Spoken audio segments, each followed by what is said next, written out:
आज हम CG TET paper 1 के संदेह वाले प्रश्नों पर विचार करेंगे साक्ष्य के साथ। नैतिक विकास को परिभाषित करने वाले मनोवैज्ञानिक तो पावलोव, मैकग्रेगर, पियाजे। तो इसका उत्तर पियाजे लिया है, जो कि उपयुक्त है, सही है।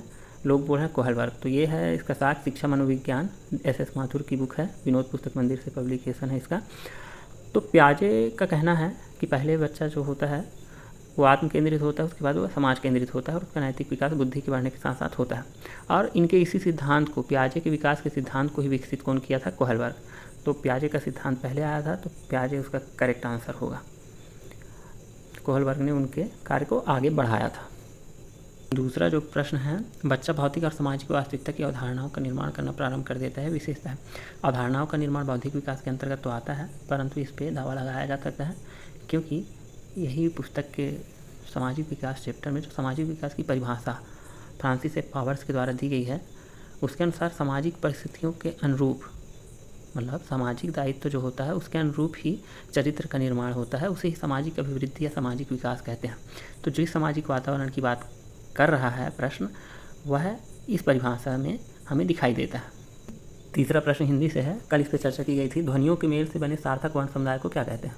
तो ऑप्शन में आंसर में अक्षर लिया गया है, लेकिन इसका जो उत्तर है वो शब्द आएगा। तो इसके लिए अरुणा यादव की एक बुक है एचडी पब्लिकेशन की, उसके अनुसार साफ साफ शब्दों में लिखा है कि ध्वनियों के मेल से जो सार्थक वर्ण समूह बनते हैं उन्हें शब्द कहा जाता है। इनमें से कौन सा भाषा आकलन में सबसे कम प्रभावी तरीका है? सबसे ज़्यादा बहस इसी प्रश्न को लेकर के है। तो हमें यह बात ध्यान रखनी चाहिए कि जिस स्तर का पेपर है प्राथमिक स्तर का, वैसे ही हमें सोचना है। तो देखो, मौखिक परीक्षण बहुत ही प्रभावशाली तकनीक है, इसमें लिखा हुआ है, ये डीएड की बुक है। किसी भी चीज़ को व्यक्त करना, मतलब कहानी कहना जैसा कोई भी चीज़ है, तो वह भी बहुत महत्वपूर्ण है, वर्णन करना इसमें लिखा हुआ है।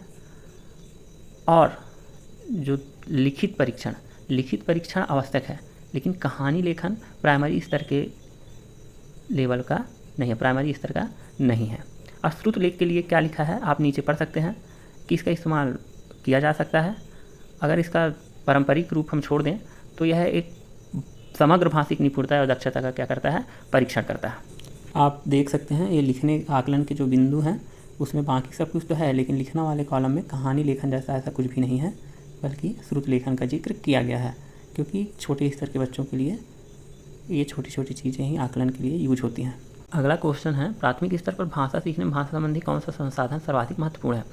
तो टेलीविज़न आंसर लिया गया है। इसके पीछे कारण है, ये अरिहंत के बुक का साक्ष्य आप देख सकते हैं कि जो चलचित्र या टेलीविज़न होता है उसमें आँख कान मतलब श्रवण और दृश्य दोनों ही ज्ञानेंद्रियाँ सक्रिय होती है, जिससे ज़्यादा व्यक्ति तेज गति से सीख पाता है। इसलिए आजकल हर कक्षाओं में ऑडियो वीडियो रूम या टेलीविज़न का सहारा लिया जा रहा है। बाल साहित्य भी अच्छा ऑप्शन है, लेकिन सर्वाधिक महत्वपूर्ण क्या है? तो छोटे बच्चों के लिए भी महत्वपूर्ण होता है टेलीविज़न। बाल साहित्य छोटे बच्चों के लिए उतना कारगर साबित नहीं होता। अगला क्वेश्चन है, कौन सा कथन मानव विकास के संबंध में गलत है? तो शक्ति और गति व्यापन द्वारा उत्तर लिया गया है। लोगों का कहना है विकास पूर्वानुमेय होता है, यह आंसर आना चाहिए, लेकिन ये साक्ष्य है एस माथुर की किताब से। गर्भाशय के वातावरण का बालक के विकास पर प्रभाव पड़ता है, अर्थात वंशानुक्रम से बहुत सारे लक्षण विकास के विभिन्न चरणों में प्रदर्शित होते हैं, लेकिन उसकी कुछ कंडीशंस होते हैं। विकास को अधिगम और प्रशिक्षण भी प्रभावित करता है, और विकास हमेशा सामान्य से विशिष्ट की ओर चलता है, मतलब सरल से कठिनाई की ओर। तो जो शक्ति और गति है वो ऑप्शन एकदम से गलत है, क्योंकि विकास को वंशानुक्रम प्रभावित करता है, अर्थात विकास पूर्वानुमेय होता है, ये एकदम सही है। तो व्यापम का उत्तर शक्ति और गति सही माना जाएगा।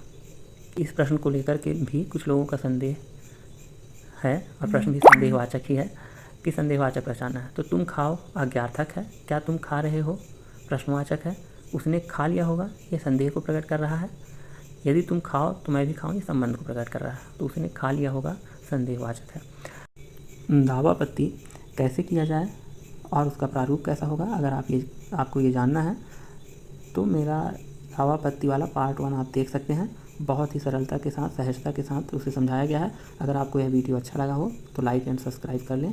धन्यवाद।